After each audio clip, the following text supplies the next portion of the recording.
Decision 2024 coverage. And you know, this is really interesting. This is something we followed for decades here. The presidential nominee who won in Vigo County here in Western Indiana went on to win the country in the general election. However, these days they're now thinking that history might be a thing of the past. Okay, our State House reporter Emily Longnecker went to Vigo County to talk to voters and experts about the county's bellwether future.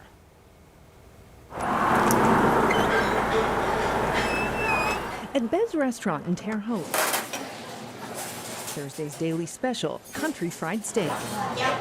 Today, though, it comes with a side of presidential politics and a discussion about the election. It's going to be a really tight race, and I'm a little apprehensive about it, too. 70-year-old Mary Gaskin sits across a table from her longtime friend, Darla Washburn. She's just like my little sister.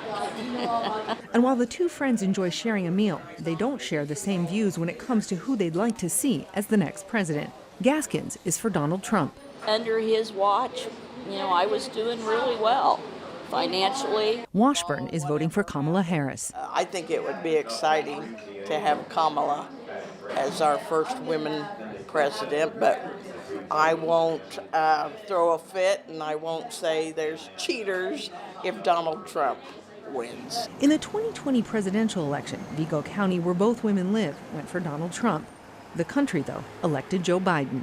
2020's election was only the third time since 1888 that voters in Vigo County picked the candidate who lost. In all the other presidential elections, Vigo County's choice has been the same as the nation's, earning it the status of a bellwether for presidential elections. A bellwether is like a predictor of something, and it just kind of predicted the elections for many years. The people of Vigo County, how they would vote, sort of was a predictor of what the national election results would turn out to be. Susie Dunning is the curator at the Vigo County History Center in Terre Haute.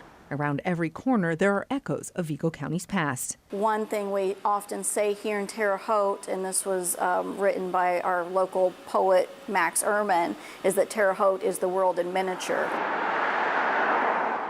But that world has changed, and so has Vigo County. Like other Midwestern Rust Belt towns, industries have left, and with them, jobs. Some have been replaced, and some haven't. The county seat, Terre Haute, boasts 4 colleges, attracting students from diverse communities. Even so, the population in Vigo County remains predominantly white and looks less like the country as a whole now. So what does that mean for Vigo County's future as a bellwether in the upcoming election? Yeah, it might be a thing of the past. IU political scientists agree. Saying something as a bellwether county is simply a way of saying that at that time, it reflects the demographics and the party preferences of the country as a whole. But times change and demographics change. And 2024 will be a key moment where analysts will be looking closely to see whether we can still call these bellwethers or whether this is just no longer the case. Whatever happens in November, whatever Vigo County and the nation decides, Mary Gaskins and Darla Washburn say they'll still be friends. Politics should not be the make or break of people. And they'll still come to Bez's for lunch to enjoy a slice of homemade pie. She's definitely part of my life, my circle. The conversation shared over it, though, likely won't be about who's president, no matter who wins. In Vigo County, Emily Longnecker, 13 News. 2 friends on both sides sitting down for a conversation. Civilly. Yes, it can be done.